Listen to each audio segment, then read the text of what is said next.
Aksi unjuk rasa digelar di depan kantor Kementerian Koordinator Bidang Perekonomian yang diikuti lebih dari 250 orang petani sawit dari 22 provinsi dan 146 kabupaten kota Selasa pagi.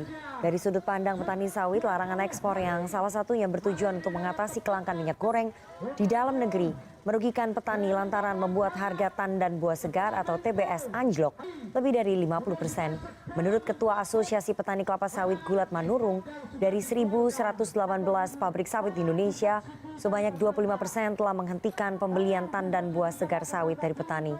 Gulat mengklaim aturan ini telah menimbulkan kerugian yang sangat besar. 50 orang petani sawit Kementerian Koordinator Bidang Perekonomian yang diikuti lebih dari 250 orang bidang perekonomian. Aksi unjuk rasa digelar di 28 April lalu. Aksi unjuk rasa digelar di depan kantor Kementerian Koordinator Bidang Perekonomian yang diikuti lebih dari 250 orang petani sawit dari 22 provinsi dan 146 kabupaten kota Selasa pagi. Dari sudut pandang petani sawit, larangan ekspor yang salah satunya bertujuan untuk mengatasi kelangkaan minyak goreng di dalam negeri merugikan petani lantaran membuat harga tandan buah segar atau TBS anjlok lebih dari 50%. Menurut Ketua Asosiasi Petani Kelapa Sawit Gulat Manurung, dari 1.118 pabrik sawit di Indonesia, sebanyak 25% telah menghentikan pembelian tandan buah segar sawit dari petani. Gulat mengklaim aturan ini telah menimbulkan kerugian yang sangat besar. Kalau hitungan kami pada saat hari ke-20 itu 11,7 triliun. Sekarang sudah 14 triliun. Makanya sepanjang lama semakin kami susah gitu. Harga TBS per hari ini berapa, Pak? 600 sampai 1.200 per kilo. Harusnya sudah mencapai 4.500. Di Malaysia sekarang sudah 6.500 1 kilo TBS petaninya. Sebagian sudah tidak beli lagi, Pak. Sebagian sudah busuk.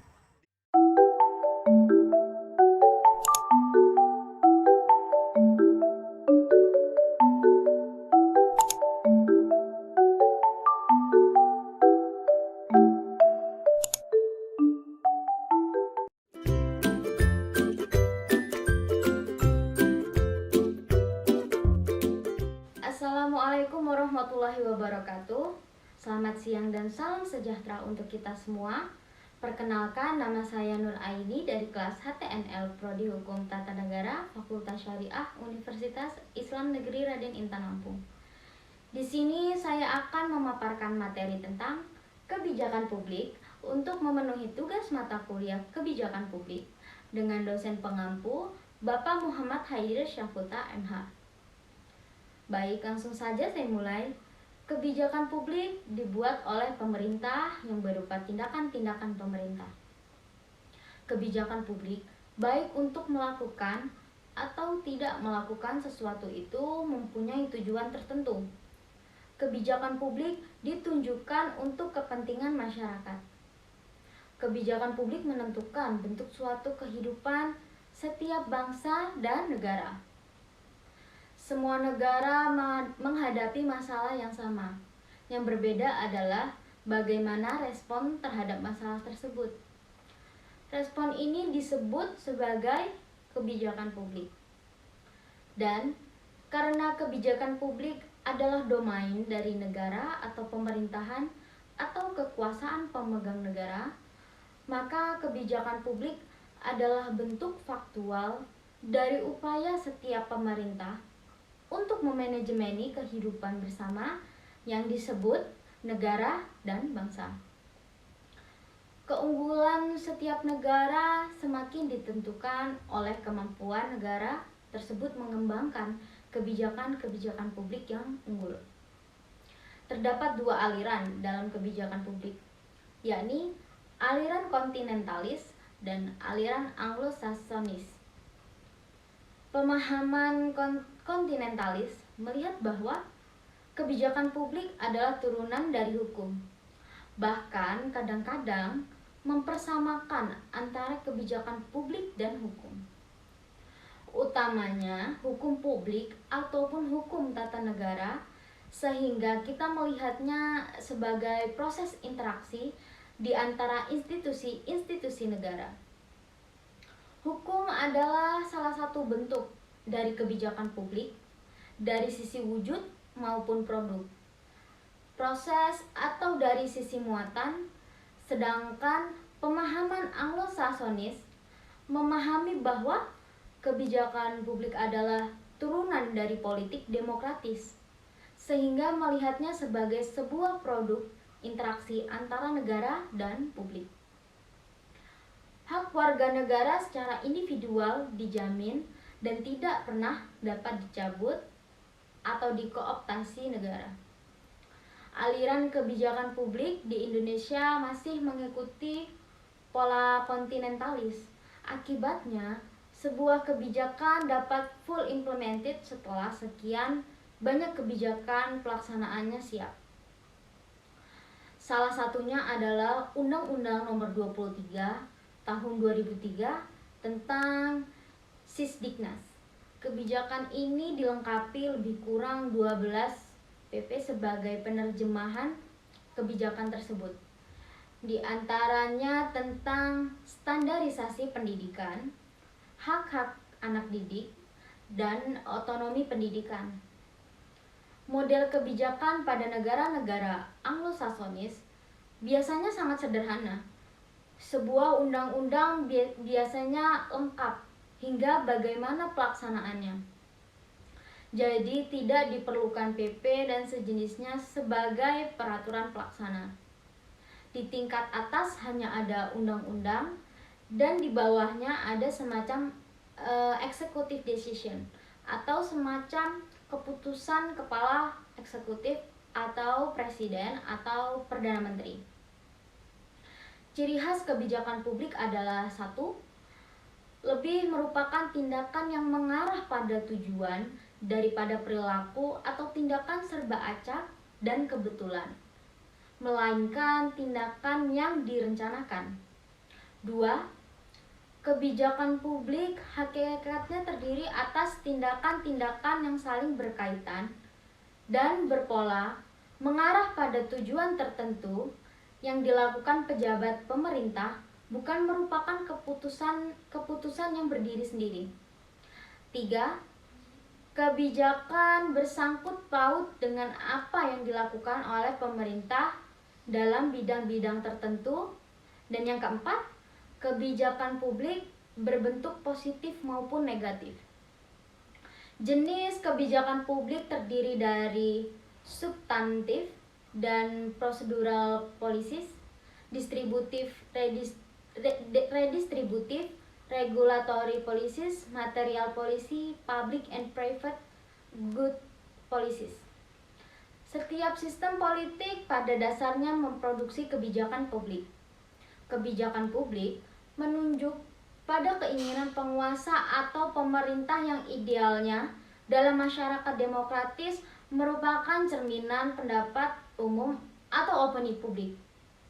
Untuk mewujudkan keinginan tersebut dan menjadikan kebijakan tersebut efektif, maka diperlukan sejumlah hal.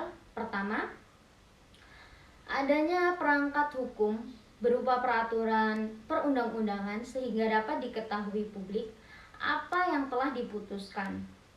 Kedua, kebijakan ini juga harus jelas struktur pelaksana dan pembiayaannya. Ketiga, diperlukan adanya kontrol publik, yakni mekanisme yang memungkinkan publik mengetahui apakah kebijakan ini dalam pelaksanaannya mengalami penyimpangan atau tidak. Dalam masyarakat otoriter, kebijakan publik adalah keinginan penguasa semata, sehingga penjabaran di atas tidak berjalan. Tetapi dalam masyarakat demokratis, yang kerap menjadi persoalan adalah bagaimana menyerap opini publik dan membangun suatu kebijakan yang mendapat dukungan dari publik. Proses pembuatan kebijakan publik merupakan proses yang kompleks. Kenapa kompleks? Karena melibatkan banyak proses maupun variabel yang harus dikaji. Oleh karena itu, beberapa ahli politik yang menaruh minat untuk mengkaji kebijakan publik membagi proses-proses penyusunan kebijakan publik ke dalam beberapa tahap. Tahap tersebut terdiri dari formulasi kebijakan, adopsi kebijakan, implementasi kebijakan, dan evaluasi kebijakan. Formulasi kebijakan publik adalah langkah yang paling awal dalam proses kebijakan publik secara keseluruhan. Oleh karenanya, apa yang terjadi pada fase ini akan sangat menentukan berhasil tidaknya kebijakan publik yang dibuat pada masa yang akan datang. Oleh sebab itulah sangat dibutuhkan kehati-hatian yang lebih dari para pembuat kebijakan atau policy maker ketika akan melakukan formulasi kebijakan. Formulasi kebijakan merupakan pengembangan alternatif kebijakan dalam menghadapi masalah-masalah yang telah masuk dalam agenda publik. Untuk bisa memahami proses formulasi kebijakan, langkah pertama yang harus dilakukan adalah perlunya memahami aktor-aktor yang terlibat atau pemeran dalam proses perumusan kebijakan, baik aktor-aktor yang resmi maupun yang tidak resmi, maupun persons. Secara metodologis melakukan menurut persons, secara metodologis melakukan klasifikasi pendekatan atau model kebijakan publik dalam 5 pendekatan, antara lain: 1. Pendekatan atau model kekuasaan. 2. Pendekatan atau model rasionalitas. 3. Pendekatan pilihan publik. 4. Pendekatan personalitas. 5. Pendekatan kognisi dan informasi. Berikut ini beberapa macam model formulasi kebijakan publik. 1. Model rasional komprehensif. Kedua, teori kemerentalisme. 3. Teori mixed scanning teori pengamatan terpadu. 4. Model institusional. 5. Model elit massa. 6. Model elit kelompok. Dan 7. Model sistem politik. Formulasi kebijakan sebagai suatu proses dapat dipandang dalam 2 macam kegiatan. Kegiatan pertama adalah memutuskan secara umum apa yang harus dilakukan, atau dengan kata lain, perumusan diarahkan untuk memperoleh kesepakatan tentang sesuatu alternatif kebijakan yang dipilih. Suatu keputusan yang menyetujui adalah hasil dari proses seluruhnya. Sedangkan kegiatan selanjutnya diarahkan pada bagaimana keputusan kebijakan dibuat. Dalam hal ini, suatu keputusan kebijakan mencakup tindakan oleh seseorang pejabat atau lembaga resmi untuk menyetujui, mengubah, atau menolak suatu alternatif kebijakan yang dipilih. Menurut Islami, membagi proses formulasi kebijakan ke dalam tahap perumusan masalah kebijakan, penyusunan agenda pemerintah, perumusan usulan kebijakan, pengesahan kebijakan, pelaksanaan kebijakan, dan penilaian kebijakan. Menurut Nigro and Nigro, faktor-faktor yang berpengaruh terhadap proses formulasi kebijakan adalah: 1. Adanya pengaruh tekanan-tekanan dari luar. 2. Adanya pengaruh kebiasaan lama. 3. Adanya pengaruh sifat-sifat pribadi. Yang keempat, adanya pengaruh dari kelompok luar. Dan yang kelima, adanya pengaruh keadaan masa lalu. Implementasi kebijakan merupakan langkah lanjutan berdasarkan suatu kebijakan formulasi.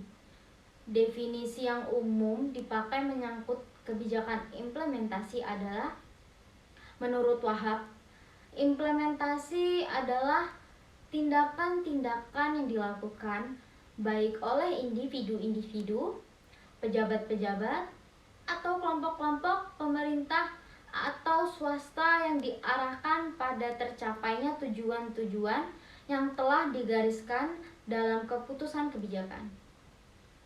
Hawkwood dan Gunn membagi pengertian kegagalan kebijakan atau policy failure ke dalam dua kategori, yakni non-implementation atau tidak terimplementasikan dan unsuccessful implementation atau implementasi yang tidak berhasil. Keberhasilan atau kegagalan suatu implementasi kebijakan dapat dievaluasi dari sudut kemampuannya secara nyata dalam meneruskan dan mengoperasionalkan program-program peningkatan kualitas pendidik secara ideal yang telah dirancang sebelumnya. Suatu kebijakan implementasi pada umumnya satu paket dengan kebijakan pemantauan atau monitoring. Mengingat kebijakan implementasi adalah peliknya dengan kebijakan formulasi, maka perlu diperhatikan berbagai faktor yang akan mempengaruhinya.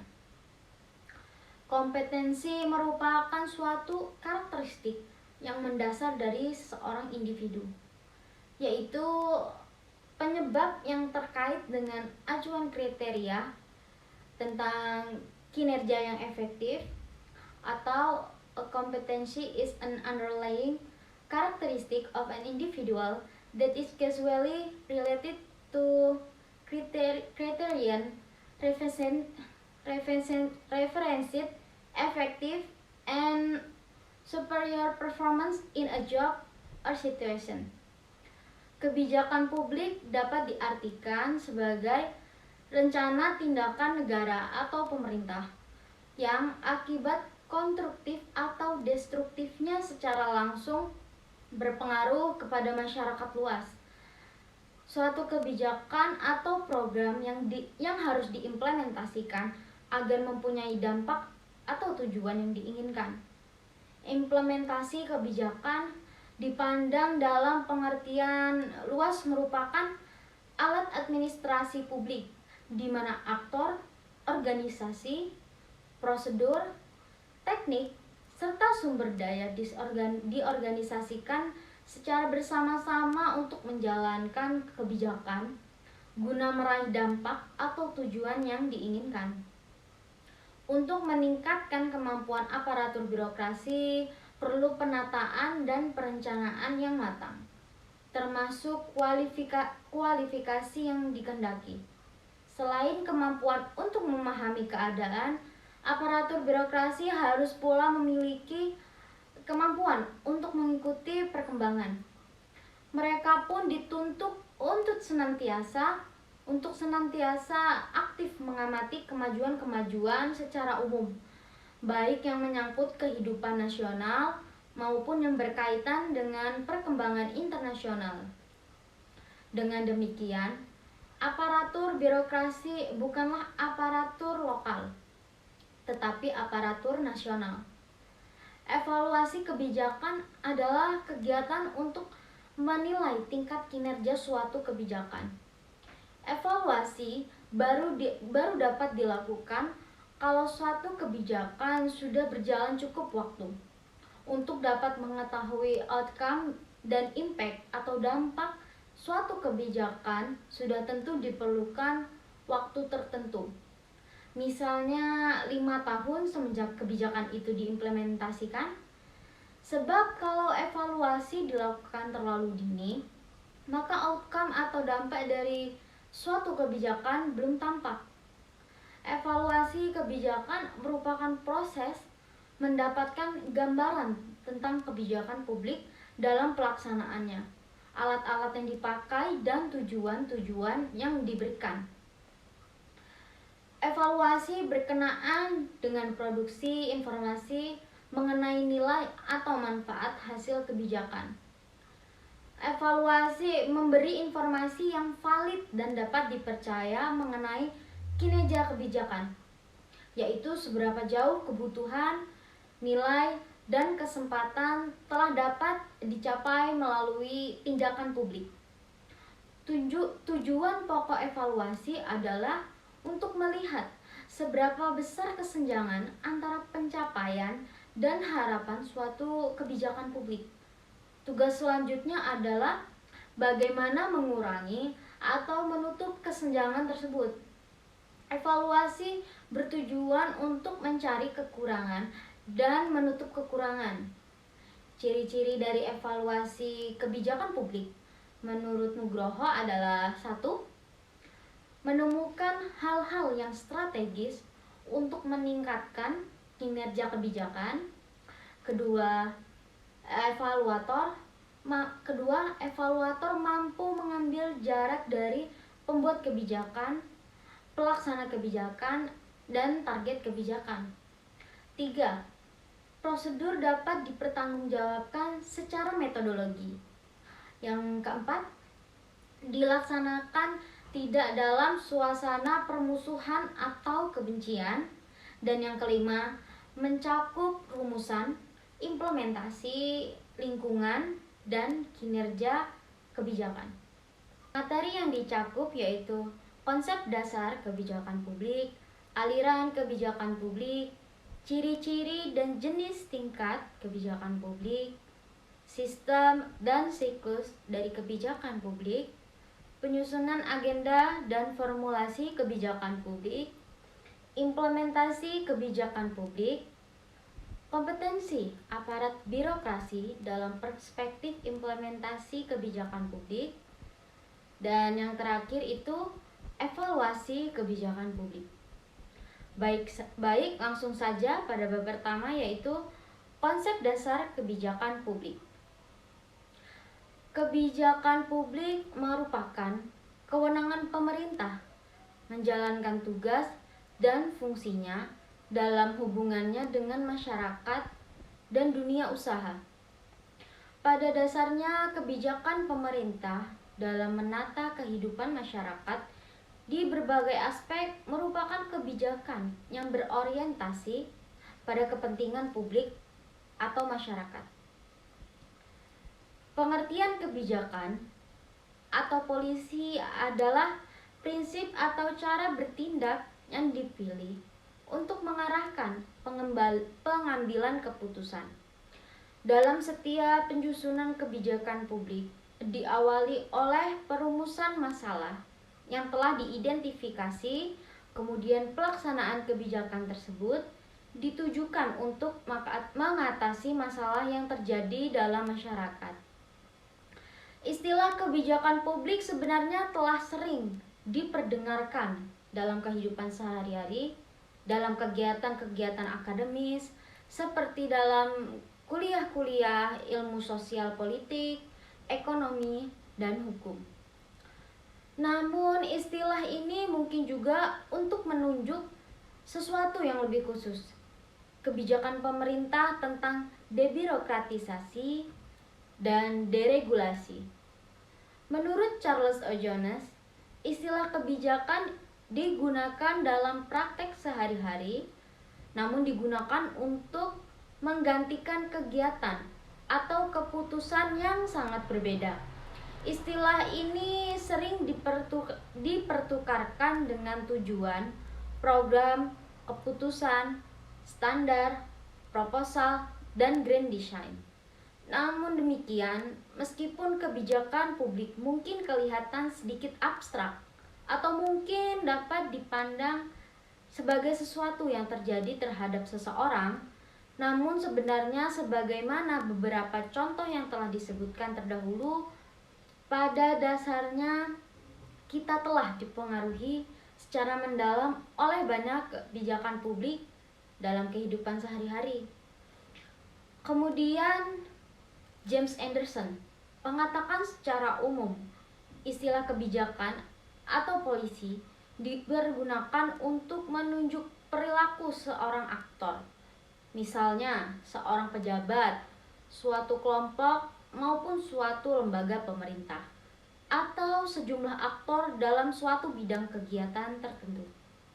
Pengertian kebijakan ini seperti dapat digunakan dan relatif memadai untuk keperluan pembicaraan bisa, namun jadi kurang memadai untuk pembicaraan yang lebih bersifat ilmiah dan sistematis, menyangkut analisis kebijakan publik. Oleh karena itu, diperlukan batasan atau konsep kebijakan publik yang lebih tepat. Pada dasarnya terdapat banyak batasan atau definisi mengenai apa yang dimaksud dengan kebijakan publik atau public policy. Khususnya dalam literatur ilmu politik, masing-masing definisi tersebut memberi penekanan yang berbeda-beda. Hal ini disebabkan karena kebanyakan definisi dipengaruhi oleh masalah tertentu yang ingin ditelaah oleh seorang analisis kebijakan. Sementara di sisi lain, pendekatan dan model yang digunakan para ahli akhirnya juga akan menentukan bagaimana kebijakan publik tersebut hendak didefinisikan. Misalnya, apakah kebijakan dilihat sebagai rangkaian keputusan yang dibuat oleh pemerintah atau sebagai tindakan-tindakan yang dampaknya dapat diramalkan. Dalam materi kali ini, beberapa batasan sebagai keperluan membentuk kerangka atau model penelitian dan menjelaskan kegunaan dari masing-masing konsep atau definisi yang akan dipakai. Selanjutnya, suatu batasan operasional akan dicantumkan dengan cara menunjukkan ciri-ciri utama dari setiap konsep atau definisi yang dipakai. Hal itu dilakukan agar dapat memperoleh manfaat yang lebih besar dan lebih murah dalam mengomunikasikan konsep-konsep tersebut. Bab 2, aliran kebijakan publik. Pada dasarnya, meskipun tidak tertulis, menurut Nugroho, dalam memahami kebijakan publik ada dua jenis aliran atau pemahaman, yaitu kontinentalis dan anglo-saksonis. Pemahaman kontinentalis melihat bahwa kebijakan publik adalah turunan dari hukum, bahkan kadang-kadang mempersamakan antara kebijakan publik dan hukum. Utamanya hukum publik ataupun hukum tata negara, sehingga kita melihatnya sebagai proses-proses interaksi di antara institusi-institusi negara. Pemahaman Anglo-Saxon memahami bahwa kebijakan publik adalah turunan dari politik demokratis, sehingga melihatnya sebagai sebuah produk interaksi antara negara dan publik. Kontinentalis hukum adalah salah satu bentuk dari kebijakan publik dari sisi wujud maupun produk. Proses atau dari sisi muatan, karena kebijakan publik dapat berupa hukum, dapat juga berupa konvensi atau kesepakatan, bahkan pada tingkat tertentu berupa keputusan lisan atau perilaku dari pejabat publik. Dari sisi proses, hukum merupakan produk dari negara atau pemerintah, sehingga posisi rakyat atau publik lebih sebagai penerima produk atau penerima akibat dari perilaku negara. Pembuatan hukum tidak mensyaratkan pelibatan publik dalam prosesnya. Kebijakan publik di sisi lain adalah produk yang memperjuangkan kepentingan publik, yang filosofinya adalah mensyaratkan pelibatan publik sejak awal sampai akhir. Undang-undang di Indonesia sebagai salah satu bentuk terpenting kebijakan publik dipahami sebagai produk dari legislatif dan eksekutif dengan meniadakan keberadaan publik dalam inti prosesnya. Undang-Undang 1945 termasuk pasca amandemen tidak menyebutkan kebijakan publik di dalamnya. Demikian juga Undang-Undang Nomor 10 Tahun 2004 tentang perundang-undangan. Dengan demikian, undang-undang hanya dipahami sebagai sebuah produk dari legislatif atau DPR dan DPRD dan disahkan oleh eksekutif, yaitu presiden atau kepala negara atau kepala daerah.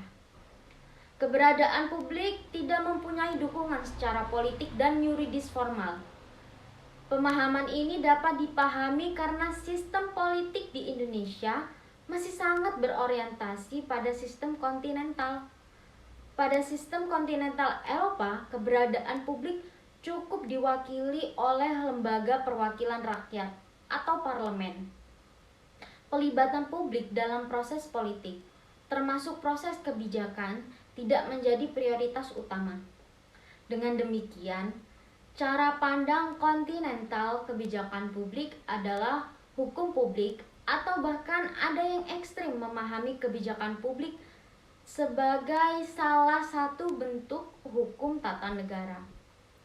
Anglo-Saxonis kelompok kedua adalah kelompok yang memahami kebijakan publik sebagai sebuah proses politik yang demokratis.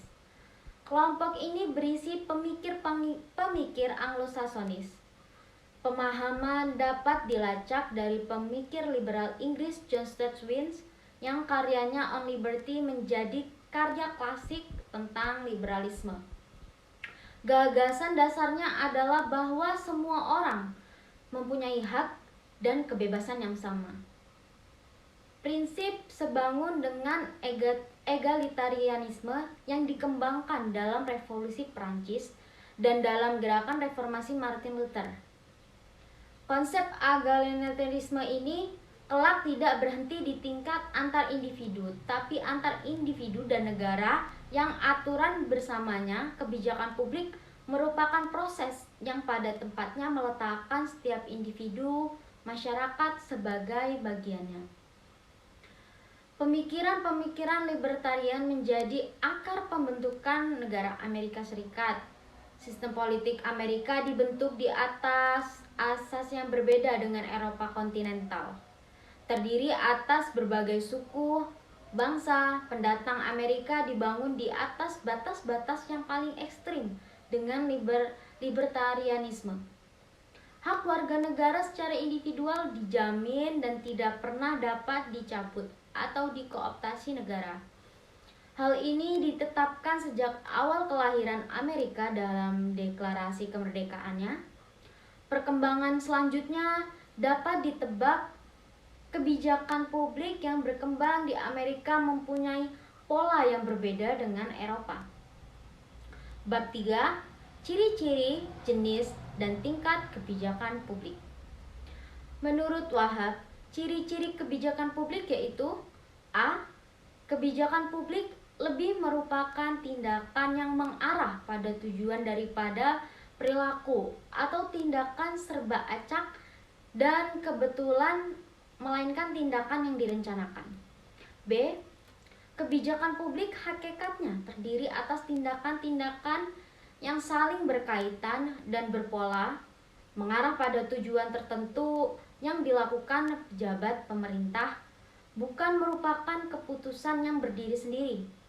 Misalnya, kebijakan tidak hanya mencakup keputusan untuk membuat undang-undang dalam bidang tertentu, akan tetapi diikuti pula keputusan-keputusan yang berkaitan dengan implementasi dan pemaksaan pemberlakuannya. C. Kebijakan bersangkut paut dengan apa yang dilakukan oleh pemerintah dalam bidang-bidang tertentu. Dalam arti setiap kebijakan pemerintah itu diikuti dengan tindakan-tindakan konkret. D. Kebijakan publik berbentuk positif maupun negatif. Dalam bentuk positif, kebijakan mencangkup beberapa bentuk tindakan pemerintah yang dimaksudkan untuk mempengaruhi masalah tertentu. Sementara itu, bentuk yang negatif, kebijakan meliputi keputusan para pejabat-pejabat pemerintah untuk tidak bertindak atau tidak melakukan apapun dalam masalah-masalah di mana campur tangan pemerintah justru diperlukan. 2. Jenis-jenis kebijakan publik. Anderson mengelompokkan jenis-jenis kebijakan publik sebagai berikut. A.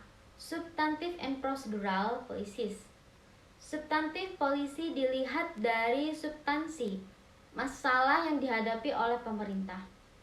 Sedangkan procedural policy dilihat dari pihak-pihak yang terlibat dalam perumusannya. B.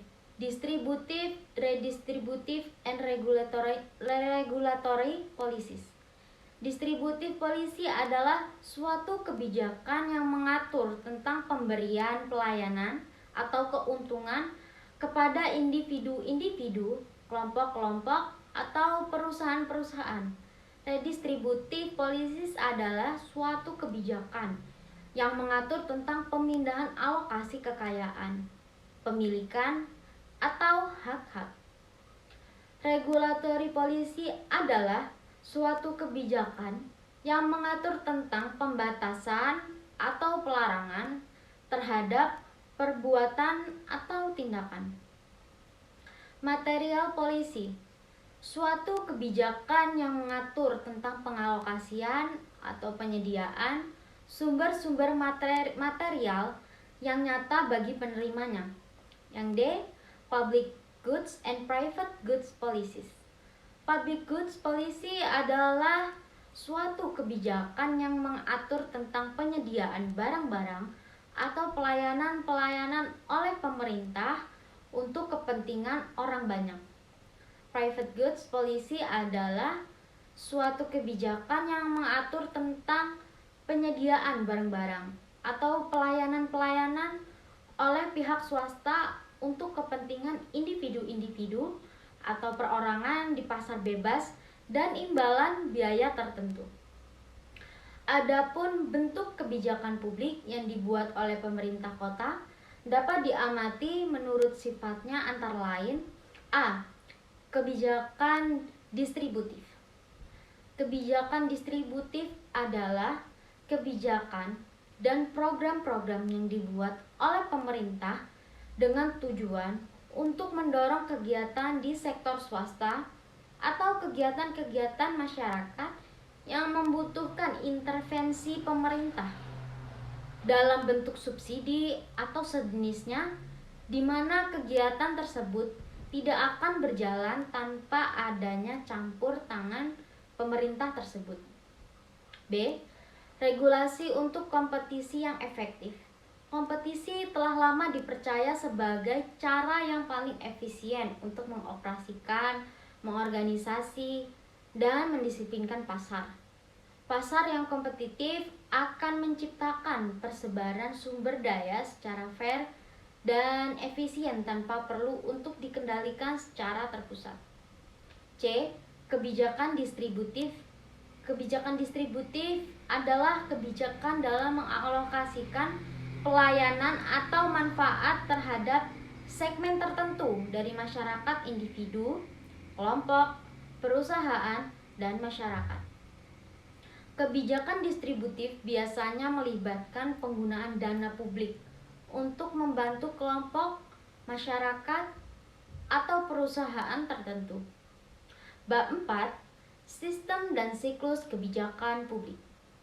Sistem kebijakan publik menurut Mustofa Padijajah AR dalam Sutama adalah keseluruhan pola kelembagaan dalam pembuatan kebijakan publik yang melibatkan hubungan di antara 4 elemen atau unsur, yaitu masalah kebijakan publik, pembuatan kebijakan publik, dan dampak terhadap kelompok sasaran atau target groups. Sistem kebijakan publik dikenal dengan adanya unsur-unsur input, proses, output. Bab 5.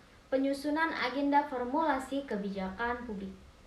Penyusunan agenda adalah sebuah fase dan proses yang sangat strategis dalam realitas kebijakan publik. Dalam proses inilah ada ruang untuk memaknai apa yang disebut sebagai masalah publik, dan agenda publik perlu diperhitungkan jika sebuah isu telah menjadi masalah publik dan mendapatkan prioritas dalam agenda publik, maka isu tersebut berhak mendapatkan alokasi sumber daya publik yang lebih daripada isu lain. Dalam penyusunan agenda juga sangat penting untuk menentukan suatu isu publik yang akan diangkat dalam suatu agenda pemerintah. Isu kebijakan atau policy issues sering terjadi juga sebagai masalah kebijakan atau policy problem. Policy issues biasanya muncul mengenai karakter permasalahan tersebut. Proses mekanisme perumusan atau formulation kebijakan merupakan tahap yang paling krusial karena implementasi dan evaluasi dapat dilaksanakan apabila tahap formulasi kebijakan telah selesai. Di samping itu, kegagalan suatu kebijakan atau program dalam pencapaian suatu tujuan sebagian besar bersumber dari ketidaksempurnaan pengelolaan pada tahap formulasinya. Dalam fase formulasi kebijakan publik, realitas politik yang melingkupi proses perumusan kebijakan publik tidak boleh lepas dari fokus kajiannya. Sebab, bila kita melepaskan kenyataan politik itu dari proses perumusan kebijakannya, maka jelas kebijakan publik yang akan dihasilkan akan miskin aspek lapangannya.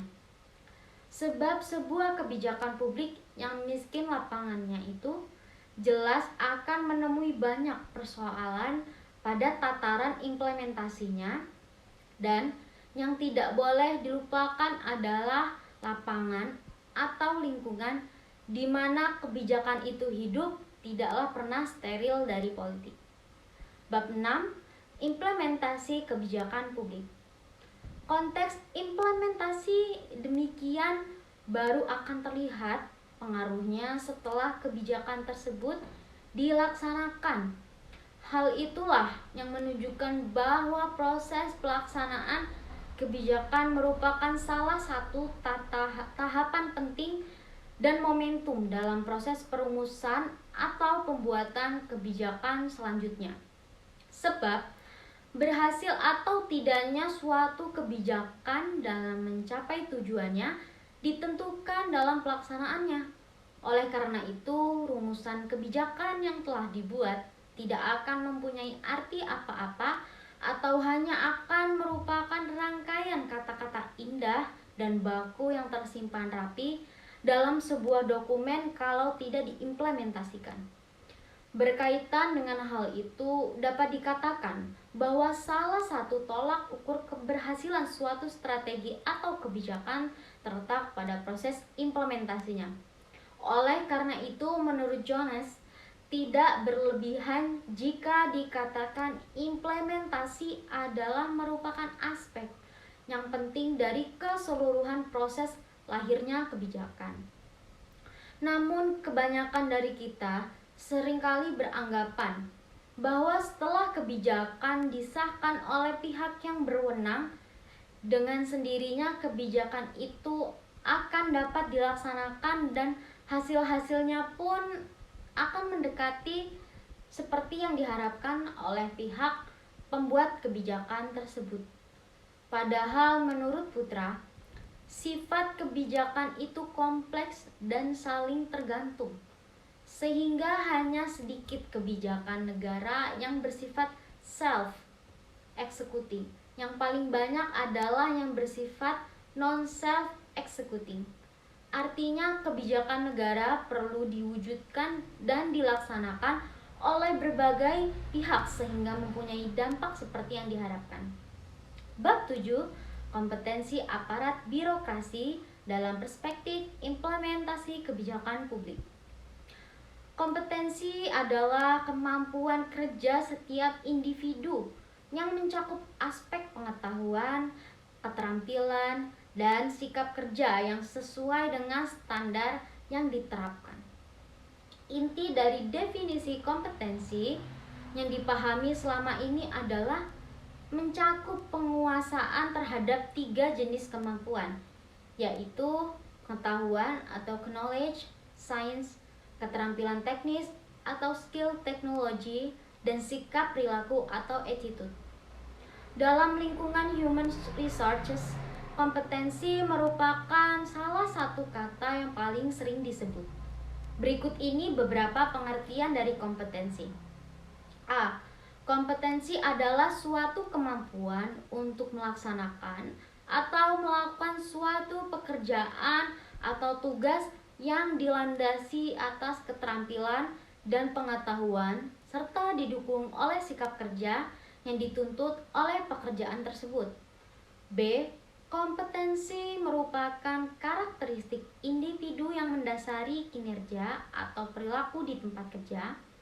C. Kompetensi merupakan landasan dasar karakteristik orang yang mengindikasikan cara berperilaku atau berpikir, menyamakan situasi dan mendukung untuk periode waktu yang lama. D. Kompetensi sebagai kemampuan seseorang untuk menghasilkan pada tingkat memuaskan di tempat kerja. Secara garis besar, kompetensi menjelaskan apa yang dilakukan orang di tempat kerja pada berbagai tingkatan dan memperinci standar masing-masing tingkatan. Mengidentifikasi karakteristik pengetahuan dan keterampilan yang diperlukan individual yang memungkinkan menjalankan tugas dan tanggung jawab secara efektif sehingga mencapai standar kualitas profesional dalam bekerja. Terdapat 5 tipe karakteristik kompetensi. A. Motif adalah sesuatu yang secara konsisten dipikirkan atau diinginkan orang yang menyebabkan tindakan. B. Sifat adalah karakteristik fisik dan respons yang konsisten terhadap situasi atau informasi. C. Konsep diri adalah sikap, nilai-nilai, atau citra diri seseorang. D. Pengetahuan adalah informasi yang dimiliki orang dalam bidang spesifik. E. Keterampilan adalah kemampuan mengerjakan tugas fisik atau mental tertentu. Aparatur birokrasi juga memegang peranan penting dalam perumusan, pelaksanaan, dan pengawasan berbagai kebijakan publik. Aparatur birokrasi pada pemerintahan sebagai penyelenggara pelayanan publik sering atau selalu dikeluhkan karena ketidakefisienan untuk mendorong terbentuknya suatu pemerintahan yang bersih dan berwibawa. Maka segenap aparatur pemerintah atau birokrat wajib melaksanakan tata kelola pemerintahan yang baik atau good governance. Kekuatan birokrasi Indonesia sebenarnya bisa menjadi mesin penggerak yang luar biasa apabila mampu didaya gunakan untuk memajukan kesejahteraan rakyat. Demokratisasi kebijakan publik menurut Saiful Arif sebenarnya salah satu dari sekian banyak jalan yang ditempuh untuk mencapai kompetensi keberpihakan negara terhadap rakyat. Dalam konteks demokrasi, pembuatan kebijakan publik oleh negara melalui berbagai macam kebijakan publik dan dilaksanakan mulai dari tingkat pusat, daerah, atau disebut stratifikasi politik kebijakan yang dibuat mencerminkan kepentingan dan kebutuhan pemerintah maupun masyarakat. Pemerintah sendiri secara alami mempunyai peran dan fungsi pengemban hajat hidup masyarakat. Oleh karena itu, setiap kebijakan yang dibuat harus benar-benar menyerap seluruh kepentingan dan kebutuhan birokrat, pemerintah maupun masyarakat sendiri, sehingga dapat menyelesaikan problem real maupun laten dari bangsa. Implementasi program atau kebijakan merupakan salah satu tahap yang penting dalam proses kebijakan publik. Suatu program kebijakan harus diimplementasikan agar mempunyai dampak dan tujuan yang diinginkan. Wahab dalam Setiadi mengutip pendapat para pakar yang menyatakan bahwa proses implementasi kebijakan tidak hanya menyangkut perilaku badan administratif yang bertanggung jawab untuk melaksanakan program dan menimbulkan ketaatan pada diri kelompok sasaran, tetapi juga menyangkut jaringan kekuatan-kekuatan politik, ekonomi, dan sosial yang langsung atau tidak langsung dapat mempengaruhi perilaku semua pihak yang terlibat dan pada akhirnya berpengaruh terhadap dampak negatif maupun positif. Dengan demikian, dalam mencapai keberhasilan implementasi diperlukan kesamaan pandangan tujuan yang hendak dicapai dan komitmen semua pihak. untuk memberikan dukungan. Keberhasilan implementasi suatu kebijakan dapat diukur dengan melihat kesesuaian antara pelaksana atau penerapan kebijakan dengan desain, tujuan dan sasaran kebijakan itu sendiri, serta memberikan dampak atau hasil yang positif bagi pemecahan permasalahan yang dihadapi. Bab 8. Evaluasi kebijakan publik. Evaluasi kebijakan dalam perspektif awal proses atau siklus, kebijakan publik menempati posisi terakhir setelah implementasi kebijakan. Sehingga sudah sewajarnya jika kebijakan publik yang telah dibuat dan dilaksanakan lalu dievaluasi. Dari evaluasi akan diketahui keberhasilan atau kegagalan sebuah kebijakan, sehingga secara normatif akan diperoleh rekomendasi apakah kebijakan dapat dilanjutkan atau perlu perbaikan sebelum dilanjutkan atau bahkan harus dihentikan. Evaluasi juga menilai keterkaitan antara teori kebijakan dengan praktiknya atau implementasi dalam bentuk dampak kebijakan. Apakah dampak tersebut sesuai dengan yang diperkirakan atau tidak? Dari hasil evaluasi pula, kita dapat menilai apakah sebuah kebijakan atau program memberikan manfaat atau tidak bagi masyarakat yang dituju. Secara normatif, fungsi evaluasi sangat dibutuhkan sebagai bentuk pertanggungjawaban publik, terlebih di mata masyarakat yang makin kritis menilai kinerja pemerintah. Sebuah kebijakan publik tidak bisa dilepas begitu saja. Kebijakan harus diawasi dan salah satu mekanisme pengawasan tersebut disebut evaluasi kebijakan. Evaluasi biasanya ditujukan untuk menilai sejauh mana keefektifan kebijakan publik guna mempertanggungjawabkan pada konstituennya. Evaluasi diperlukan untuk melihat kesenjangan antara harapan dan kekayaan dan kenyataan. Evaluasi kebijakan merupakan kegiatan untuk menilai atau melihat keberhasilan dan kegagalan pelaksanaan suatu kebijakan publik. Oleh karena itu, evaluasi merupakan kegiatan pemberian nilai atas suatu fenomena. Di dalamnya terkandung pertimbangan nilai atau value judgment tertentu. Lalu fenomena apa yang dinilai? Tergantung pada konteksnya.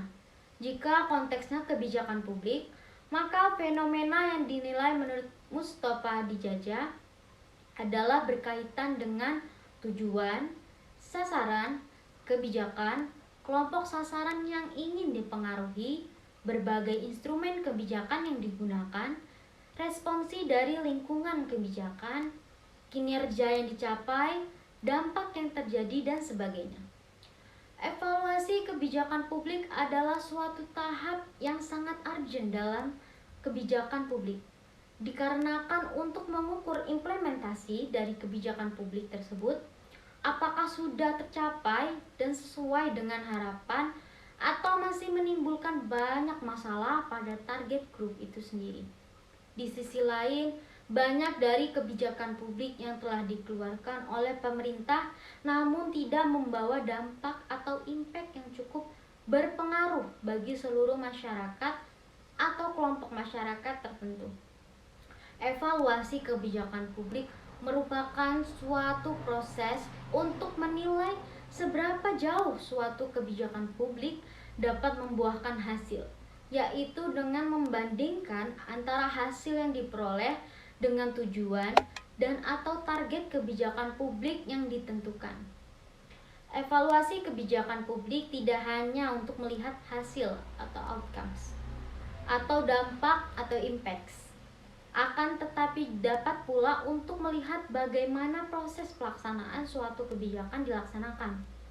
Dengan kata lain, evaluasi dapat pula digunakan untuk melihat apakah proses pelaksanaan suatu kebijakan telah dilaksanakan sesuai dengan petunjuk teknis atau pelaksanaan guidelines yang telah ditentukan.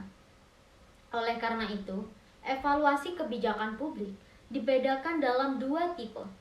Pertama, tipe evaluasi hasil atau outcome of public policy implementation merupakan riset yang mendasarkan diri pada tujuan kebijakan.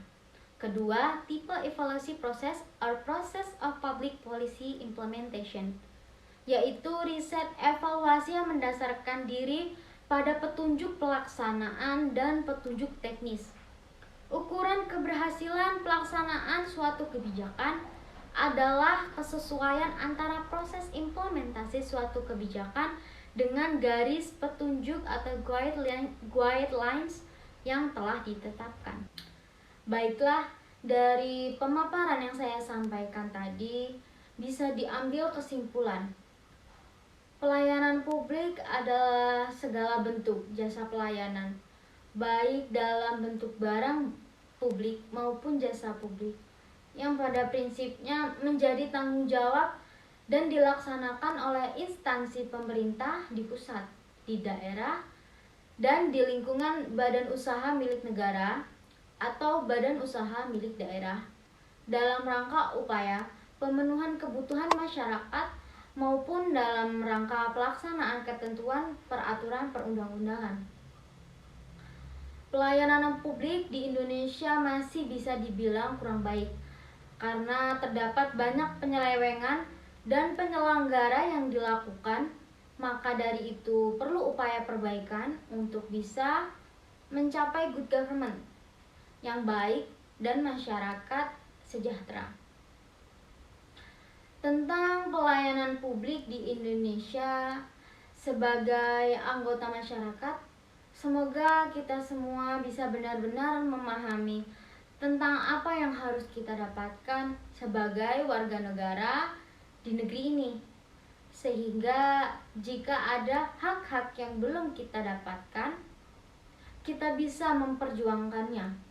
Begitu juga sebaliknya, jika hak-hak sebagai warga negara telah kita terima, maka sepatutnya kita menjalankan kewajiban kita sebagai warga negara. Dengan demikian, negeri ini akan maju dan penuh dengan keadilan, kemakmuran, aman, dan sejahtera. Saya rasa cukup sekian materi yang saya sampaikan. Saya ucapkan terima kasih yang sebesar-besarnya kepada yang menonton video saya, dan saya minta maaf apabila ada salah kata. Kepada Allah saya mohon ampun. Saya akhiri, wassalamualaikum warahmatullahi wabarakatuh.